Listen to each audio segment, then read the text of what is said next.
Genesis chapter 5 opens like a quiet breath after the intensity of the previous chapters. It shifts from dramatic events to a long, unfolding record of generations. It begins by reminding us that God created humankind in his likeness according to Genesis 5 verse 1, and that he made them male and female and blessed them. This introduction reconnects us to Genesis 1, reminding us that even though humanity fell, even though sin entered the world, the image of God has not been erased from human beings. His likeness still rests on the human story. The chapter then moves into the generations of Adam, beginning with Seth. Adam fathers Seth when he is 130 years old, and Genesis 5 verse 3 says Adam has a son in his own likeness and after his image. This is a subtle but meaningful shift. Adam was made in the image of God, and now Seth is born in the image of Adam. It shows that humanity now passes down not only the image of God, but also the consequences of the fall. Seth carries both dignity and fragility, both divine imprint and human brokenness. Adam lives a total of 930 years according to verse 5, and then he dies. This is the first time the phrase, "and he died," appears for Adam, marking the reality of the consequence God spoke in Genesis 3. Even though Adam lived long, the shadow of mortality finally arrives. And this phrase repeats throughout the chapter like a steady drumbeat. And he died, and he died, and he died. It's a reminder that sin has entered the human story, and every generation feels its weight. Seth grows, has children, and lives for 912 years according to Genesis 5 verse 8.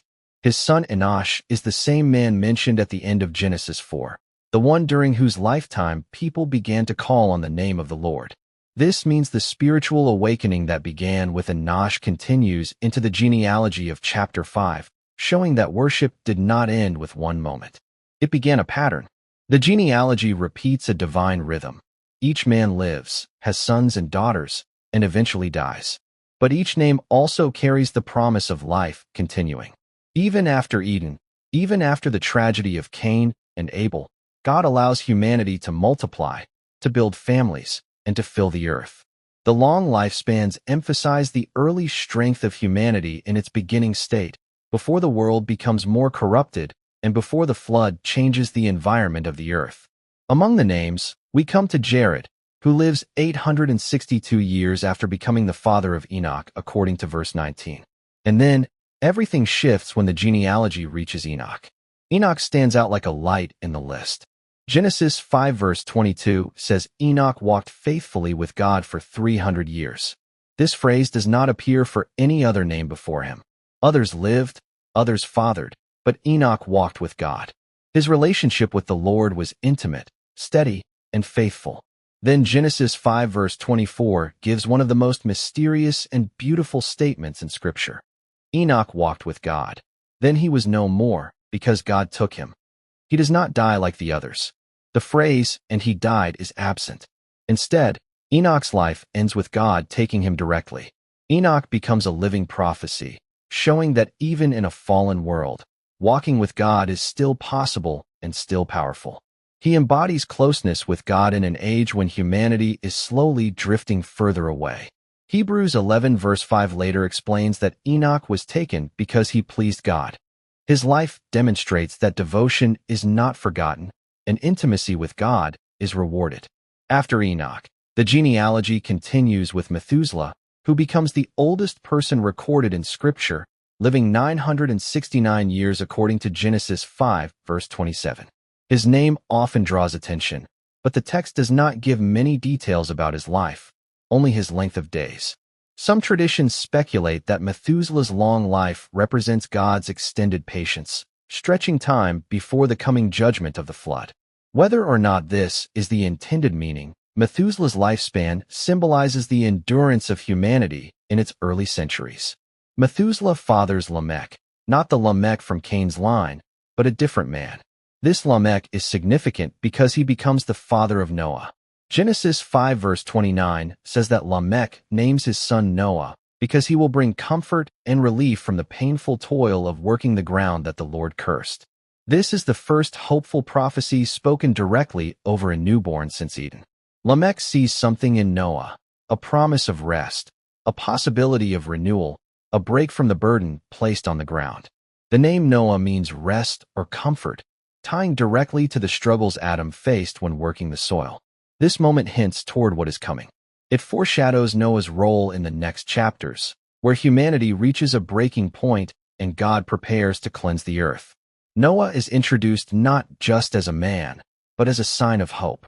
In a world where sin is spreading, where violence is increasing through Cain's line, and where death echoes through every generation, Noah is born as a promise. His arrival marks the beginning of a turning point. The genealogy closes by saying Noah is 500 years old when he fathers Shem, Ham, and Japheth according to Genesis 5 verse 32. These three sons will become foundational to the future of humanity after the flood. Their introduction sets up the story that will unfold in Genesis 6 and beyond. Genesis chapter 5 seems like a simple list at first glance, but it carries deep meaning. It shows that even in a fallen world, human life continues under God's watch. It reminds us that people are still made in God's image. It shows the steady march of time and mortality, expressed through the repeated phrase, "and he died." Each repetition is a reminder of the cost of sin, but each new generation is a reminder of God's patience and mercy. The chapter also shows that in every generation there are those who walk with God, like Enoch. His life becomes a testimony that intimacy with God is possible no matter how dark the world becomes. Enoch's life challenges the idea that people are simply swept along by their environment. He lived at a time when sin was increasing, yet he remained faithful, and God honored that faithfulness by taking him. Genesis 5 also foreshadows the coming flood. The long lifespans and expanding families show humanity spreading across the earth, but the introduction of Noah hints that something significant is coming. Lamech's words about Noah offering comfort set the stage for a dramatic shift in the story. Noah will become a central figure not just in his time, but in the entire biblical narrative. The genealogy teaches that God is still moving in the background of human history. Even if the world seems to grow darker, God is guiding the line that will eventually bring restoration.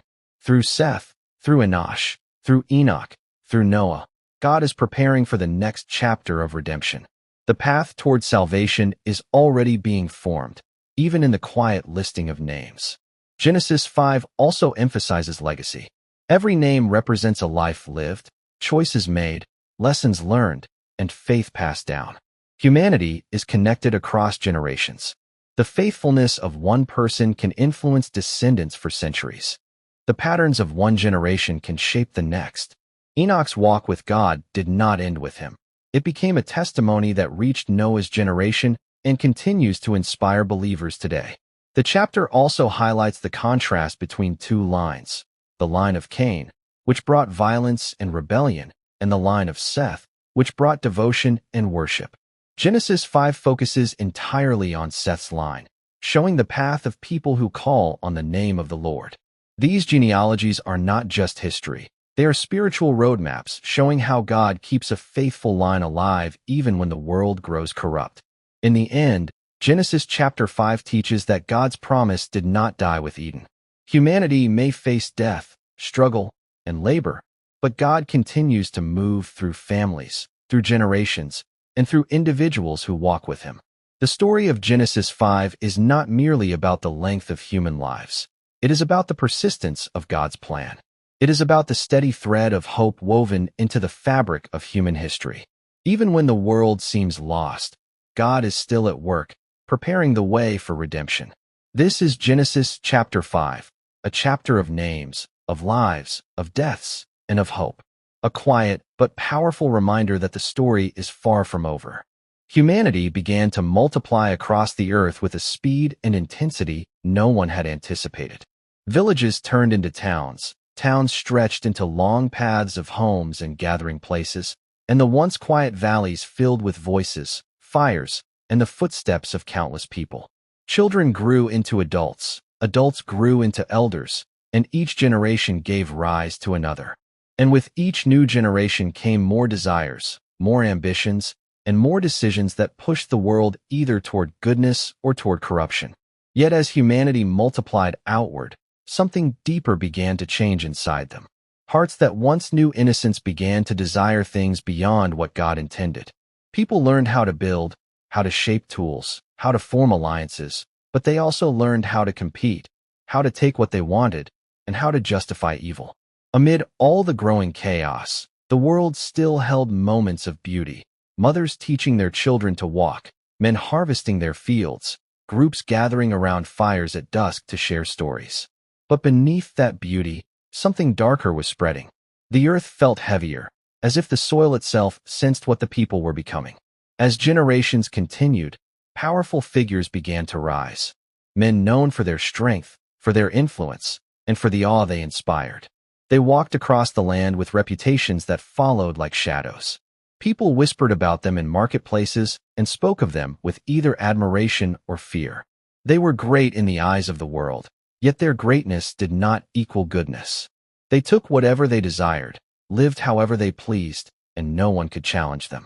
Over time, the line between right and wrong began to disappear. Violence became normal. Anger became quick. Jealousy burned through families and friendships. A man could kill another and feel no weight of remorse. A leader could oppress a village and feel justified. And though there were still some righteous people in the world, their voices grew quieter as wickedness grew louder. God watched humanity from above, seeing every private thought, every hidden intention, every decision made when no one else was watching. Nothing escaped his eyes. And as he looked upon humanity, his heart grew heavy. What he saw was not what he designed. What he witnessed was not what he called good. The world he once shaped with care had become stained with corruption, and the people he loved had become blinded by their own desires. The earth was filled with violence, not just war or bloodshed, but the kind of violence that starts inside the heart. Anger, selfishness, cruelty, the desire to harm, the willingness to deceive, the hunger for power. People injured each other with their words, with their choices, with their greed. And once a community slipped into corruption, the next followed, and the next, until the whole earth echoed with destruction. God saw it all. He saw the cruelty between brothers, the bitterness between families, the dishonesty of merchants, the envy that ate at hearts, the pride that fueled leaders, the way people laughed at evil instead of turning away. He saw how they encouraged each other to do wrong. He saw how wickedness reproduced itself faster than righteousness. He saw how the world he formed for joy had turned into a dwelling place for suffering. And then came the moment when God spoke within himself. His grief became words, words shaped from sorrow. He said that humanity had corrupted itself beyond repair and the earth with it. The world had become a place where evil thrived without interruption. And he declared that he would bring an end to all flesh, for the earth was filled with violence because of them. Yet even as judgment formed in his heart, his eyes fell upon one man, a man whose life shimmered with a different integrity. His name was Noah. Unlike the people around him, Noah walked with God. His thoughts were not shaped by the chaos of the world. He lived with a steady commitment, a devotion that didn't waver even though he was surrounded by corruption. Noah lived righteously, not because he was perfect, but because he listened. He obeyed. He believed. He walked through the world differently than others, resisting its pull. And God spoke to him, not in a dream shaped by imagination, not through guesses or rumors, but with direct clarity. Noah heard the voice of God with a seriousness that landed deep in his spirit. God told him that destruction was coming, a flood that would wash away every living thing on the earth because wickedness had reached its limit. But God also told Noah something unexpected. He would make a covenant with him, a promise, a path through the coming destruction.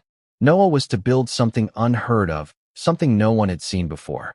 He was to gather materials, massive amounts of wood, strong and durable.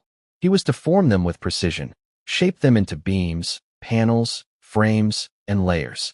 He was to construct a structure so large, so detailed, that people watching would be unable to understand its purpose. God gave him exact instructions: its length, its width, its height, the levels inside, the opening for light, the door placed on its side. This structure would become a refuge, a vessel of survival, a place where life would be preserved when everything else vanished beneath the waters. As Noah listened, he didn't argue. He didn't question why judgment was necessary, nor did he ask for another way. He received the command and prepared himself to obey. But obedience would cost him something. It would cost him the comfort of fitting in with his generation. It would cost him the ease of living without ridicule. It would cost him countless years of labor, sweat, exhaustion, and devotion to a mission no one else would understand. He knew that people would laugh.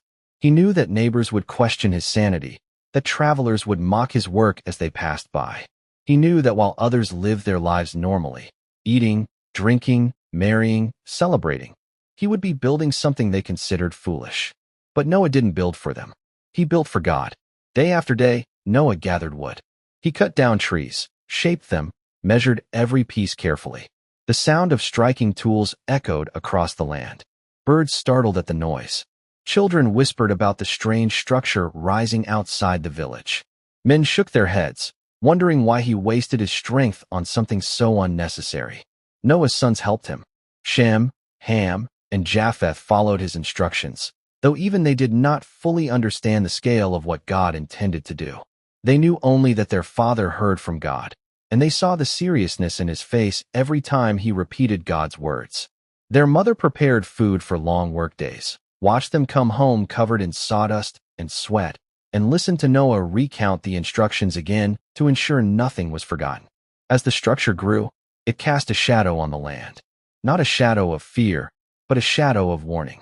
A silent testimony that God's patience had reached an end. Noah's work became a visible sign to his generation. People would pass by and ask him what he was building. Some listened with curiosity. Some mocked him openly. Some scolded him for spreading fear. Others laughed at the idea that God would judge the world. Noah just kept building. Years passed. The great structure took shape. 3 levels formed inside it, each separated by beams and planks arranged with careful precision. Noah built storage spaces for food, places where animals could reside, passages for movement, an opening near the top for ventilation, and a door so massive it required careful engineering to set into place. Every board, every nail, every strike of his tools was an act of obedience. While the world deepened in corruption, Noah deepened in faithfulness. While others lived according to impulse, Noah lived according to command. Families around him changed. The world continued spiraling downward. Evil became more creative, more normalized, more accepted. People learned new ways to deceive, new ways to commit acts of violence, new ways to ignore God's voice. They pushed the boundaries of wickedness so far that righteousness became almost invisible. But even in the middle of all that darkness, Noah's integrity held firm. The more the world decayed, the more Noah stood out, not because he tried to be different, but because his heart belonged to God. As the structure neared completion, God's instructions became more specific. Noah was told to bring into the vessel pairs of every living creature, male and female, so that life could continue after the destruction. Birds of the sky, animals of the fields, creatures that moved along the ground. Each species was to be represented. Noah also needed to gather food, every kind that could be stored and used to sustain both his family and the animals for the entire duration of the coming judgment. The task seemed overwhelming. How could one family gather and store enough? How would they find every animal? But God himself guided the process. Animals approached on their own, drawn by a divine instinct they had never known before. Birds gathered in strange flocks.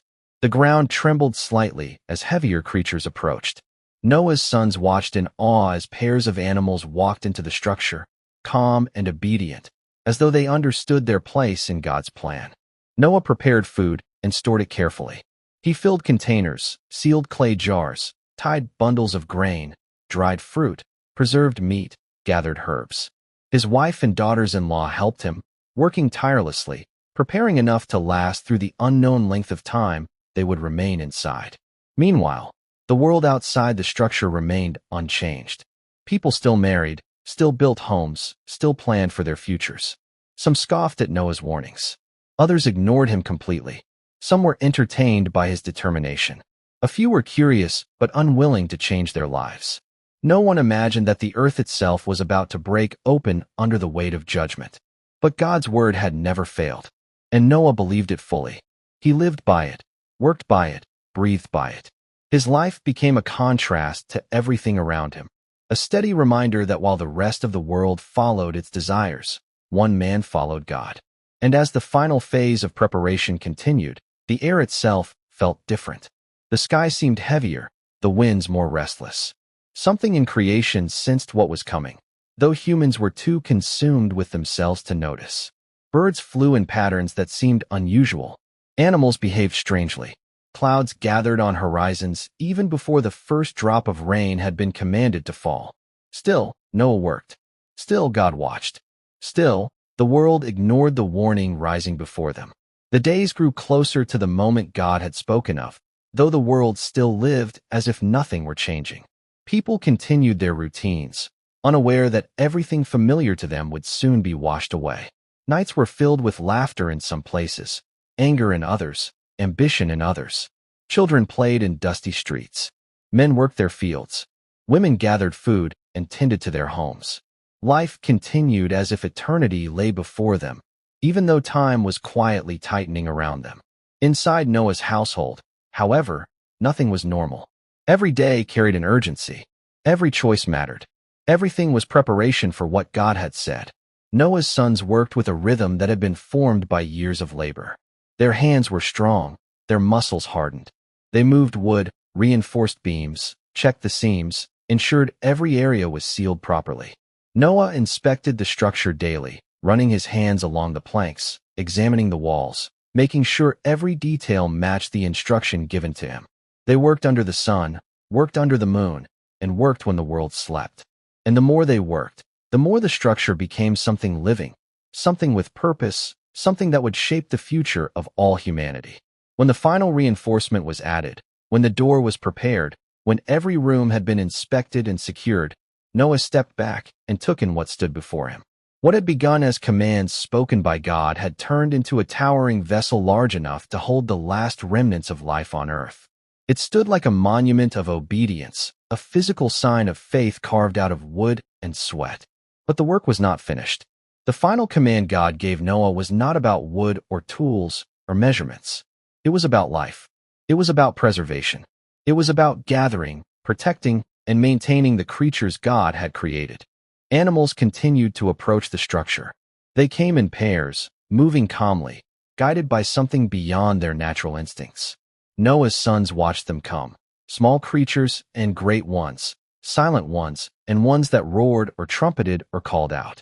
The ground shook as heavier animals approached. Birds flew overhead in strange unison, circling before landing near the structure. Neighbors noticed the unusual sight.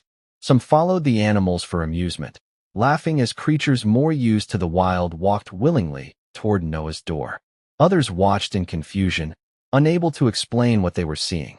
Parents pointed the animals out to their children, unsure whether to treat it as entertainment or something to fear. Still, no one turned their hearts toward God. No one asked Noah what it meant with sincerity. They only observed and returned to their lives as if nothing out of the ordinary had happened. Inside the structure, Noah arranged spaces for each pair. Some animals needed straw. Some needed clean earth. Some needed elevated areas. Some needed darker corners. Noah prepared food for them all, placing designated supplies in each section. He made sure every creature would survive. He organized water containers, tools, ropes, coverings, everything necessary for their care once the door closed. His wife and daughters-in-law worked tirelessly beside him. They sorted grains, dried fruit, preserved meats, and sealed jars. They stacked food in storage areas, ensuring there was enough not just for a few days or weeks, but for the unknown duration God had planned. Every jar placed, every bundle tied, was an act of faith. People continued to pass by the massive structure. Some shook their heads, calling Noah foolish. Others felt a strange unease but pushed it aside rather than change. They were living in days where the warnings of God were drowned out by the noise of normal life. Noah remained focused. His heart beat in rhythm with God's command. He knew the time was approaching. Then the day came when God spoke again, his voice resting heavily on Noah's spirit, filling him with a solemn understanding. The time had arrived. Noah was told to gather his household and enter the structure. Not tomorrow, not in a few days now. Noah called to his sons, and they gathered their belongings quickly. His wife and daughters-in-law prepared the last supplies. They led the final pairs of animals inside. Birds fluttered to their places. Creatures settled into corners. The interior of the vessel filled with the sounds of life preparing for something unknown. As Noah guided his family through the doorway, he paused for a moment at the entrance. The world behind him still looked the same. The sun shining, people walking, children playing. Yet he knew that once the door closed, nothing would remain as it had been. Inside, the light filtered in through the upper opening. The structure creaked as animals shifted. Noah felt a strange mixture of sorrow and peace. Sorrow for the world outside, peace because he had obeyed. Then God himself shut the door. Not the wind, not Noah, not a tool or a lever. The door closed by the hand of God. A final act of divine authority, sealing life inside and sealing judgment outside. Silence fell for a moment, a silence so complete that Noah's family stopped moving. They felt it settle around them. The air changed, as if creation itself was holding its breath. Outside, the sky began to darken. Clouds gathered faster than anyone had ever seen. A wind rose that carried the scent of something unfamiliar. People looked up in confusion. They had never witnessed a storm like this. Birds flew erratically. Animals left behind grew restless. Children clung to their mothers. Men scanned the horizon nervously. Then the rain fell. Not a gentle rain, not a passing shower. The heavens burst open. Water poured from the sky with a force that shook the ground. Thunder roared across the land. They lived in a rhythm shaped by survival, by responsibility, by the understanding that they were the last guardians of life on earth. But even amid the fear and uncertainty, there was peace inside the vessel. It was a peace born from obedience, from trust, from knowing they were exactly where God wanted them. Outside was chaos, but inside was purpose. As the days turned into weeks, the storm began to lose some of its fury. The sound of the rain softened, though the water still stretched endlessly in every direction. Noah opened the upper window occasionally to let air flow through. When he looked out, he saw only water, a world washed clean. No mountains, no trees, no land, only waves and sky. The enormity of what had happened settled on him. Everything familiar was gone. Entire civilizations erased. All that remained was floating in this vessel God commanded him to build. Inside, the animals lived quietly, sensing the strange new world outside. Noah ensured their needs were met, speaking softly to calm them when thunder cracked. His sons became skilled at navigating the interior, managing their responsibilities with increasing confidence. Their wives helped maintain the living spaces, cleaned areas that grew dirty, prepared meals, and supported the constant work required to keep everything orderly. Each person in the vessel played a role. Each role mattered.